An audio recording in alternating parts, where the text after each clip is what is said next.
of the okay, to give you an overview of the landscape of how things are evolving. So it's quite a few material to cover, but I'll just give you a highlight of each one of those, and we can take some questions. But we try to fit everything in an hour. I don't know, maybe we'll see how it goes. So we're going to cover dynamic registration, course group, submission review, proctoring, Caliper Connector, activity item, context launch, and data privacy launch. So let's start. And so before to go beyond, just a quick reminder of what is LTI Advantage. I guess you're all familiar with it, but just a reminder. LTI Advantage is this new version of LTI that's based on OpenID and OAuth2.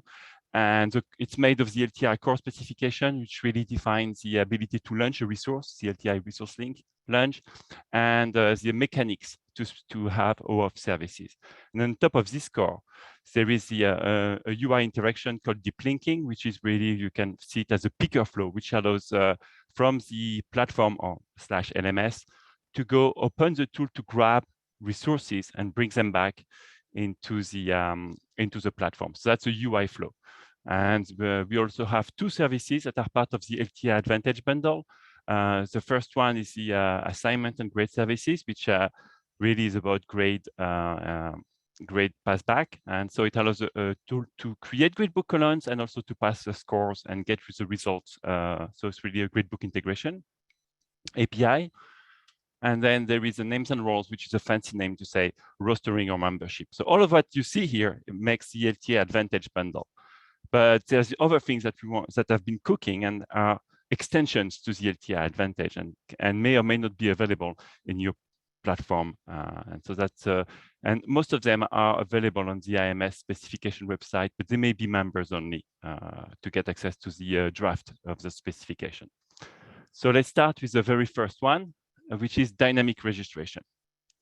So I don't know if you've set up an LTI Advantage already in real life, but if you've done so, you've realized that it's quite a tedious operation compared to LTI 1.1. There is a lot of copy pasting, so it's not a difficult operation, but it's a lot of information that need to be moved from one place to another, from the platform to the tool and to the tool to the platform. So a lot of copy paste, and it's funny, but even copy paste, it's funny how often you can get an errors by doing something as repetitive as doing a copy paste. So we wanted to have more of a plug and play solution. And for that, there is this dynamic registration, which comes really a way to set up an LTI Advantage tool. And so how does it work? So the way it works out is that, so first of all, it's based on OpenID specification. So we try to follow the same pattern of relying on existing specification and extending them for the use of LTI. So it's based on the OpenID discovery and OpenID dynamic registration specification. So we extend those to fit the LTI model. So how does it work? The tool will give to the platform administrator, to the LMS administrator, a registration URL, how to register to the tool. So the LMS admin will put this URL somewhere into the admin interface of the platform and say go. By saying go, it will open an iframe or something to this location, but this location is going to add two additional parameters, which is a config URL to get information about the platform and a registration token, which is a one-time usage for this registration. And so then when this opens up UI in the tool can choose whatever registration UI they want to. But more importantly, there's going to be a backend conversation using the OpenID discovery and OpenID dynamic registration to exchange all this data. So the tool is going to say, here is my configuration for OpenID and OAuth. And the platform is going to say, hey, here is your client ID, and those are my endpoints and my public key sets and all of those things. So all of this is going to be dynamically exchanged. And at the end, the registration is complete, and the only thing you need is give back control from the tool to the platform. And this is done through a Windows post message, where basically the tool says, hey, parent frame, this registration is complete. And then you go back to the admin, and the admin can just review the registration and activate the tool. So for this one, we're not going to do a lot of demos, but for this one, I'll do a quick demo so that you can see it in action. So here, I'll use the Cengage example in this case. So this is the email we send on Moodle customers. And so they say, so if you want to use dynamic registration, copy this URL, if I can copy it. So I'm going to copy this URL, if I really can. All right. So, but usually that's easier. Okay, and I'm going to go to the Moodle here, to the Manage Tools. And as you said, there is this tool URL where you enter the URL to register from. I'm just going to say that's it. Okay. So that's the URL. I'm going to say start the registration. And now here, what you see here is actually an iframe, and this is Cengage website saying, do you confirm the registration on this Moodle instance? And you say, yes, register. So this is going to trigger all the OpenID conversation. Everything has been exchanged now. And now we can send a Windows post message. It's complete. And now we have a full tool fully configured, ready to be reviewed. It's usually a step that you would want to do as an LMS admin. And finally, activate. And since it's activated, now you can go into a course. Sorry, my course is here. And add an activity, a resource.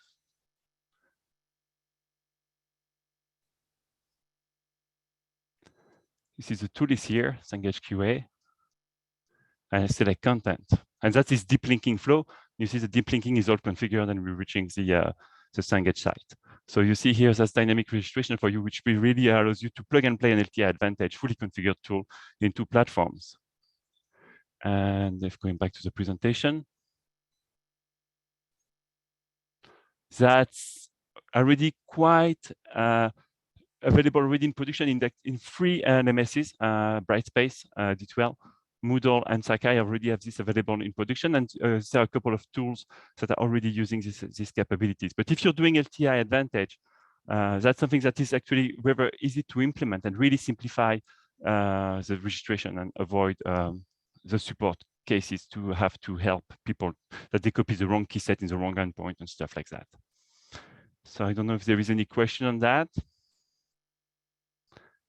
Direct, do you see any question? I'm not sure. I'm seeing the Zoom. So I always do the Zoom somewhere. Okay. Does it work on Canvas? Yes, I just say just go to sleep. Well, I would tell you not yet, but I think they've expressed interest in that on that one. And so I think that's a kind of thing that really the specification has hit a pain point on the LTI Advantage. And I think everybody realizes that you want a simpler LTI Advantage deployment. So I would say no, but I would say, yeah, more not yet than no. Okay. Do you have a sense of, and this is not trying to put you on the spot, yeah. Do you have a sense of when this might be ready with the Canvas? Do you have it on their roadmap or something? I can really not talk about Canvas, but I would say I wouldn't be surprised that they don't have it on their roadmap. Let's put it that way. Okay, that's helpful.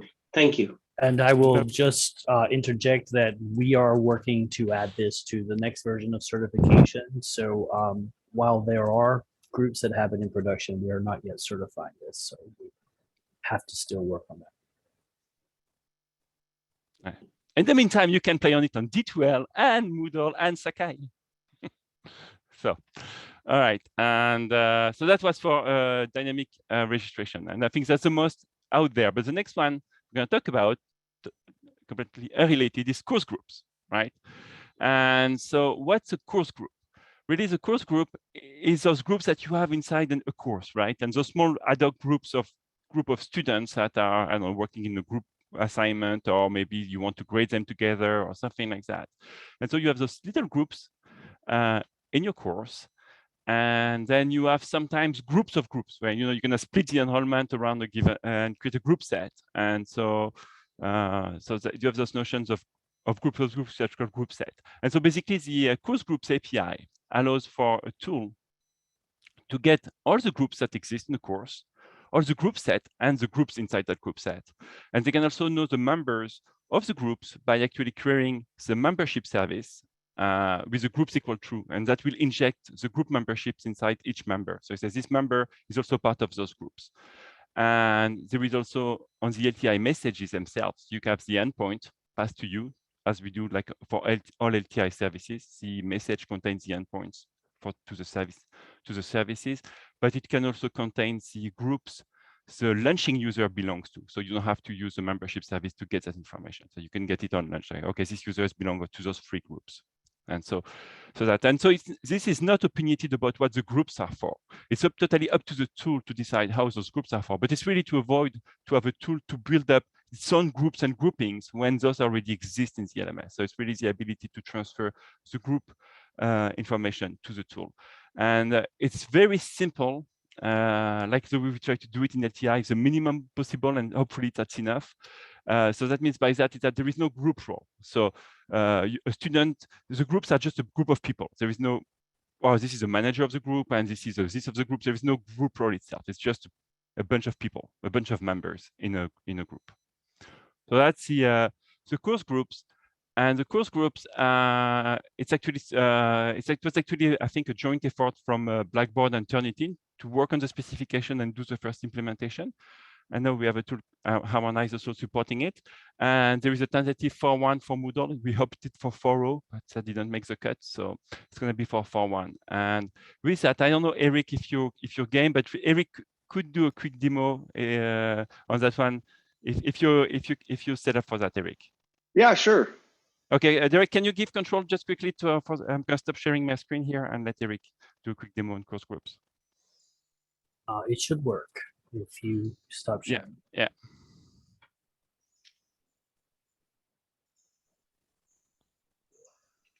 Just give me 1 second. There we are.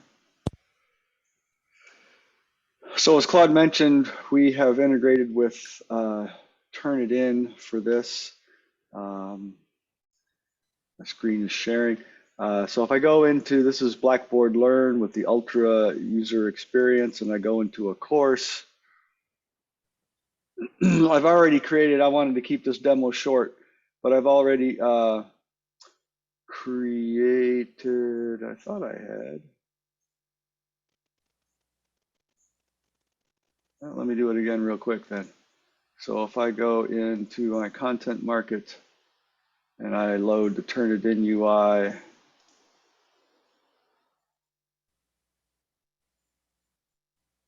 so this is hosting the Turnitin UI in an iframe.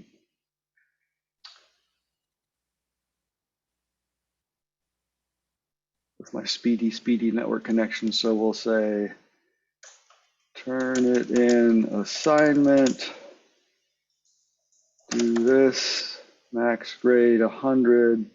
We got due dates, feedback, release dates, and so on. There's optional settings that I'm not going to bother with right now. So I've created an assignment within Turnitin. This is the deep linking flow. Returns the assignment back to Learn. Learn puts it in the course outline.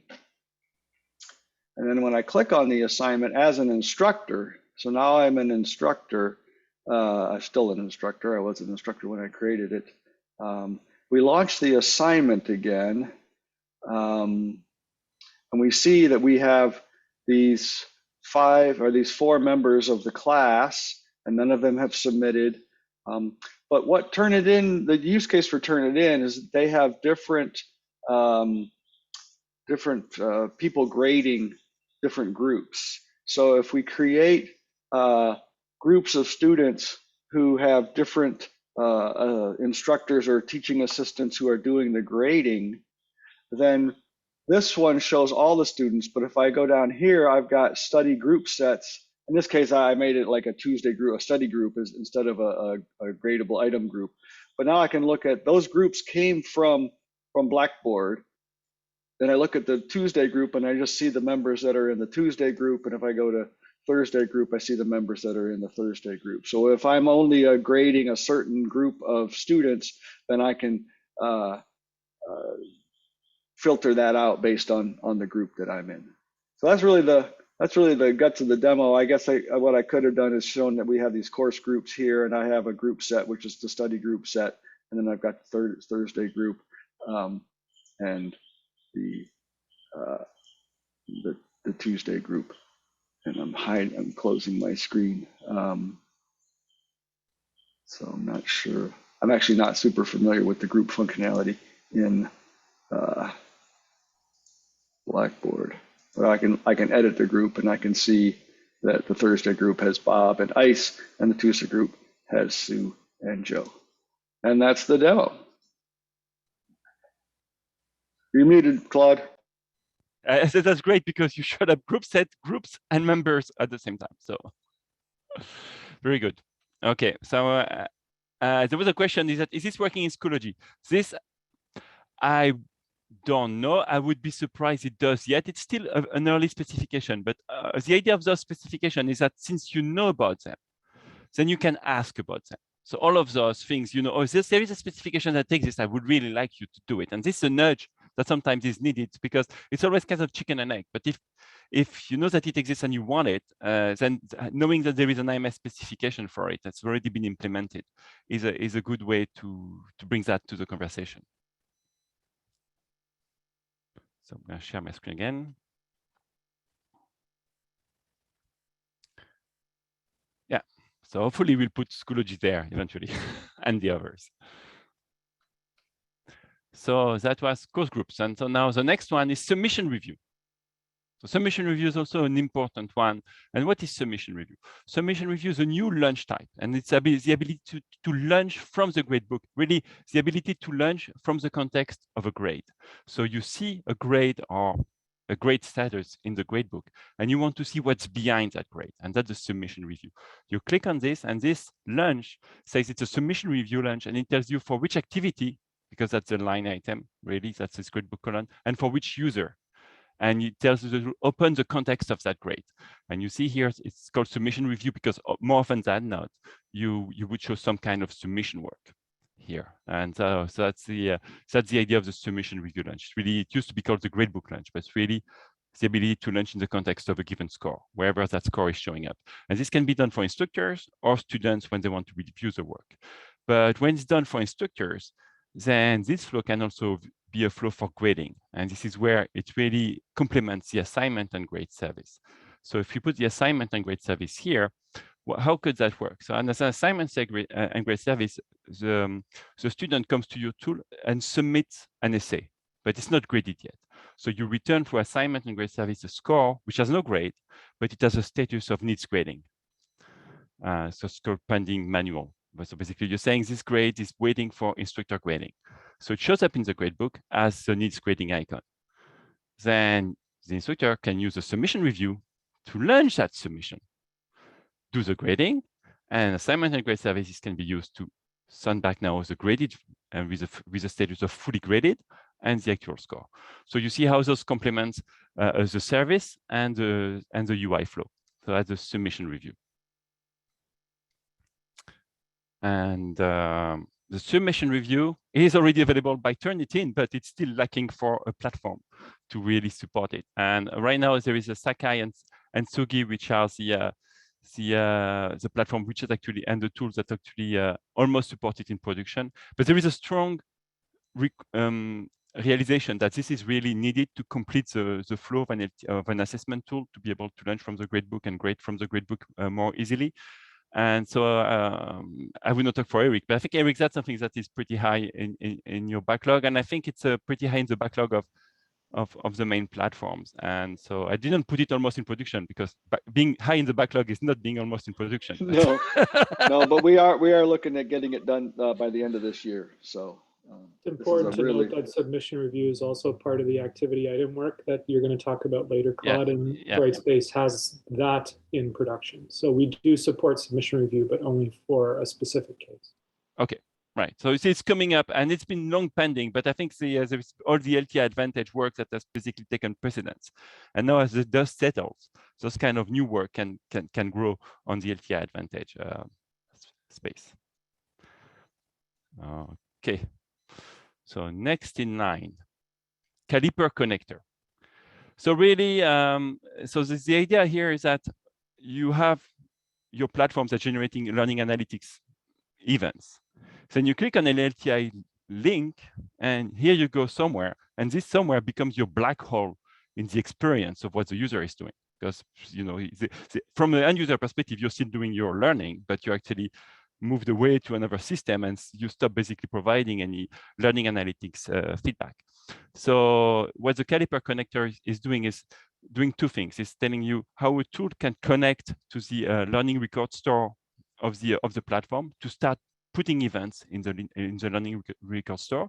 And it's also given a way to glue the session, the work in the platform to the work into the tool by providing a Caliper session ID, which is really more like a connector identifier. So that you can glue what's happening from on the LMS side in the tool side, because every event generated by the tool side is going to contain the Caliper session ID. So you know this covering this gap in the user experience through the Caliper session IDs. So how does that work? And when you launch, when a platform supports the Caliper connector, when you launch into your tool, you're given a Caliper endpoint, which is really the address of the learning record store where to post the events, and the Caliper session ID, which should be contained in all your events.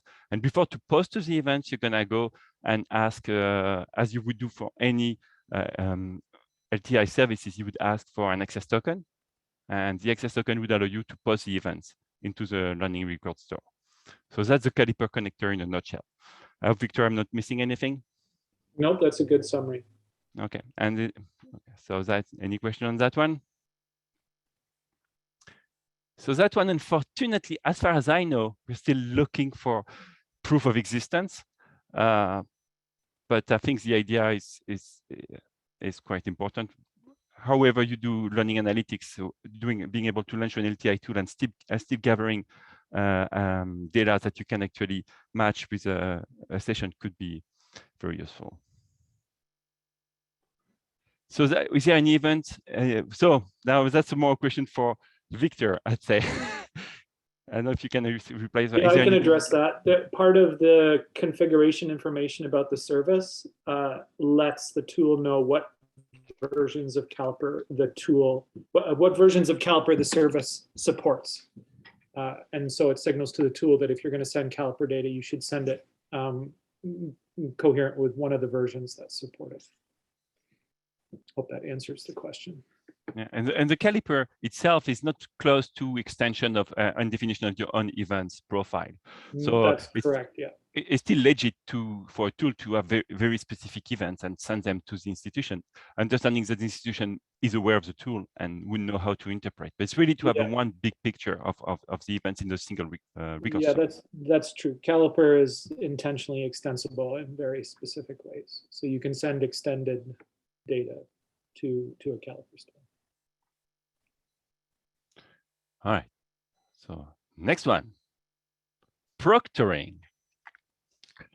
So proctoring, and this is the first version of the specification, is really focused on the delivery of the assessment and did not focus at all about the setting up of the proctoring environment. So that's work that's coming up in the future. It's a peculiar specification because it's not as general purpose as the others. This one is really meant for an assessment platform being able to engage with a proctoring tool before to start the assessment. And there is some work to make it a little bit more general with the LMS not being the assessment platform, but delegating to another assessment platform, but that's future work. Right now, it's really an assessment platform wants to have the option to have pluggable proctoring options and that they can engage at the time of assessment. So how does that work?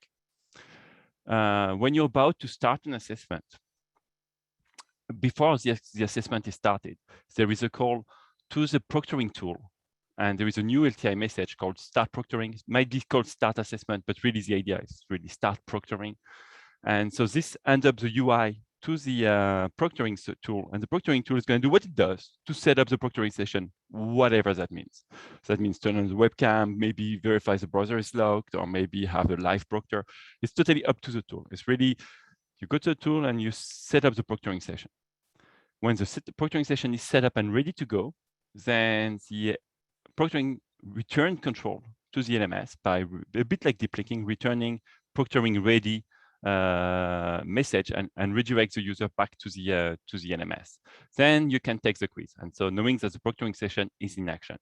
There is a way in the specification, an optional way for platforms to expose an endpoint to receive real-time signals about incidents during the test-taking session, but that's optional. So you could say that you could flag here, flags could be sent real-time. At the end of the quiz, then there is another message going back to the tool which says stop proctoring, to say the assessment is over. So that's in a nutshell the proctoring specification as it is now. And Eric, I know you've implemented it, so I think is that a fair representation, or anything else that's missing? Yeah, it's very fair. I would love to demo it for you today, but I am unable to do so. It's a little complicated to get set up. But we have a couple. Yes, we have Proctoring Honor with it in production right now. Yes, and actually there is a session at 2:15 today, Eastern Time. Standards first, how Blackboard and Honor use LTI proctoring services. So if you want to see it in action, that seems to be the session to go. So that's proctoring. Okay. Then LTI Activity Item. I'm presenting it, but really that should be Victor. But anyway, so the idea here is that LTI links are really links to full activity, right? A chapter, an assessment, a quiz. That's always been the mindset. You went mute again, Claude. Oh, there you go. Sorry. How do I do that? Anyway, so that really should be Victor anyway, presenting that. But here I go. So LTI links are really links to full activities, right? Reading a book, reading a chapter, taking an assessment, engaging in a simulation. So it's always full-fledged activity. And they might have a grade column in the gradebook to reflect the grade of that activity. With LTI Activity Item is to move LTI links one nudge lower into the construct of content. And it's really here in this example of let's say a quiz, then the LTI is no more the quiz itself, but one of the questions of the quiz is actually an LTI question.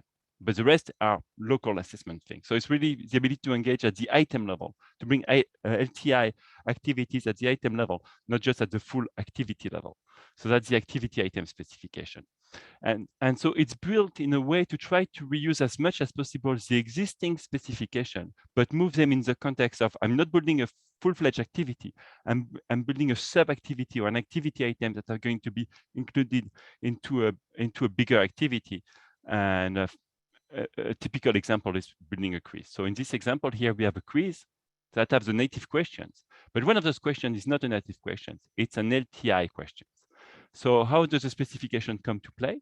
When you're building the quiz, you're going to use deep linking to open up some kind of question bank or question authoring mechanics to a tool, and you're going to be able to bring questions into your assessment. So that's deep linking, but deep linking to fetch activity items. So there is a new type in deep linking saying, I don't want an LTI resource. I want an LTI item. And so this allows the tool to show, question banks or anything like that, and bring that link. That link is going to play in an iframe. And it's going to be an LTI launch. And the LTI launch is going to contain the assignment and grade service endpoints to post the grade. But the grades you're posting are not directly going to the gradebook. They're going to, if you want, to the sub-gradebook that represents this assessment. So when you're returning a grade, you're not returning a grade for the full assessment. You're returning a grade for this question. And this question so it's going to participate into the grade of this full assessment, which is going to be the grade that you're going to see in the gradebook. So that's the assignment and grade services. You see here the idea of sub-gradebook or almost sub-context that is this activity. And then you have the submission review launch, because you can take an assessment as a learner, but at the end you also review it. And when you review it, then you launch again to the tool, but you launch with a submission review. So now you want to see the actual submission of the student. And so there is also additional work that has been done around the support of multiple submissions, and that's also something that is being generalized for not just activity item, but being able to have better support for multiple submissions. I'm not going to talk about that today, but it's a piece of work that is more obviously needed here. So that's activity item. Is there any question? Is there anything else you want to add on that, Victor? No, I think that was a good description. Right. And not surprisingly, this is available in Brightspace D2L as a pilot, and the first one they've already done it for is for H5P. So they've worked with H5P to be able to be integrated as an item through LTI.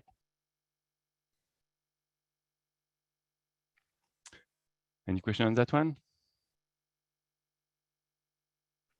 Okay. So next one. Course navigation launch.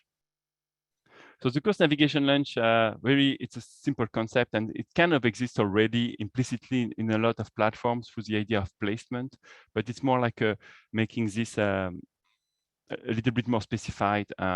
It's a message type that says this message is meant to be sent from the course navigation. So it's not a resource that you put into your content, but it's really something that is for the course level, at the course context level. So then typically you would see it in some kind of course navigation to launch at, like, for example, my tool dashboard or my tool center or something like that. That's really relevant for the course level integration.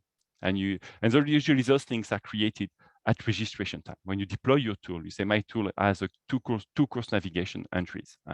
Those are the titles, and this is where they're going. So this is called the context launch request, and it's like the resource link request, but just it doesn't contain resource link information because it's not a resource link. It's just launch at the context level. So that's the course navigation launch. That's really simple. It's just, again, making something more clearer, like context. When your tool says through dynamic registration, hey, this is a message type that's called context launch request, then you understand as a platform that just this link needs to go into course navigation. And so, as I said, it's kind of out there in many platforms through the idea of placement. And it's almost in production in Moodle. It used to be 4.0, but it's going to be 4.1, I hope. But yeah, that's course navigation. Okay. And data privacy launch. So the same kind of idea. It's an LTI launch. It's a placement to your tool that's going to be put in a given location. So this one is a way some of you may be familiar with GDPR and all the requirements around privacy. And sometimes a learner is going to say, well, I want either to know the data that you host, that you have on me, or I want you to delete the data. And right now, if you do LTI integration, it's pretty hard because you can do it from your LMS platform, but you have to basically try to look up all the tools and see what they have. And each platform may offer their own support channel or things like that. But it's a bit of a hunt to find your way. But the idea here is that there would be at least a way to launch in the tool interface for the data privacy management in the context of a given user. So here, if you want to manage Rosalind's data for tool A, and tool A supports data privacy launch request, so it's going to be listed here. And by clicking on tool A, you're going to send this request, and you're going to say, this is for user, and you're going to pass the user ID. And now the tool can show you the data privacy information and actions relevant to that user. And really, the specification recommends that there is a way to get the information for that user and a way to delete this information. But there is no data exchange or anything like that. It's really to pass the context to the tool. Everything happens in the tool, but you don't have to find the place or to navigate your way through. It's a direct integration. So that's the data privacy launch request. And well, Sakai and Sugi, Chuck, Dr. Chuck has been very busy recently. So it's coming up there. And yeah, I think that's it. So yeah, so that's all for all the 7 or so specification. Is there any question on those ones that you have right now?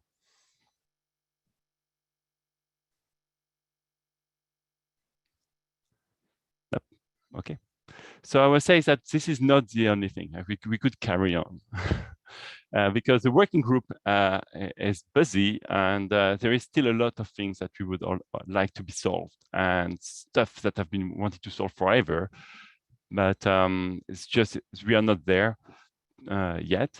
And so this is just a few examples. Like we've talked about calendar service, notification service, and we mentioned multiple submissions, which is also something that's been very important in some cases for better support in assignment in grade services around multiple submissions. Content item service, the ability for a tool to know which links they have in a given context. And that's something that's really lacking now. As a tool, you don't know if your links are used, if there is links to your tool or not in a given context. And so you can do cleanup or things like that. So the kind of things we're working on. But there is one that is more mature than others. And I think we're going to present it probably later on during Learning Impact, but it's a third-party cookie replacement. You know that some browsers have been making life very hard for third-party cookies, and that could cause issues, especially with the OpenID flow. But and so the working group has been hard at work to provide a specification that replaces cookies and allows for the tool to store state through Windows Post message into the parent, into the LMS, into the parent window. And this way you can get back the data as you're navigating inside the iframe. You can rely on your parent, on the LMS, to store some data on your behalf. And that's a bit of a cookie replacement, which allows still you to live in an iframe, not have to pop out because you rely on cookie. So that's that spec is coming up very quickly out. So yeah, and I think so. This is where you can get more information. There are every other month there is an LTI roundtable, and you can look at the past recording. And there is a lot of information in there and a lot of demos. And like the last one was on dynamic registration, and you could see nice demos by Vantage and on D2L of the dynamic registration, and on Sakai on the dynamic registration. You can go to the learning tools interoperability, and you would see most of those specifications we talked about today. They might be public or member only. So if they're member, you need to be logged in as a member to see them if they're members only. And then there is the GitHub IMS Global where all this magic is happening. And you can, if you're contributing members, you can ask access to the GitHub where the specs are being built. And again, as I mentioned before, but this is just to give you a bit of a landscape of everything that's coming up. And so knowing that there is work, there is document written, and there is some implementation, I think that gives a good ground to ask for those on your preferred platforms, if that's something your tool would really like.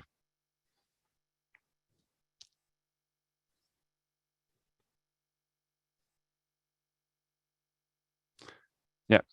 So as Victor mentioned, that the work on third-party cookies has been consuming a lot of time recently, and we've been all engaged. Our platform has been engaged to try to bring up a easy enough solution, workaround around this cookie woes. So I think that's it for me today. Again, if there is any question, that's the time. No problem.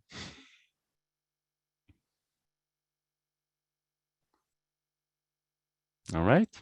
Okay. Yes. Thanks to everyone for attending.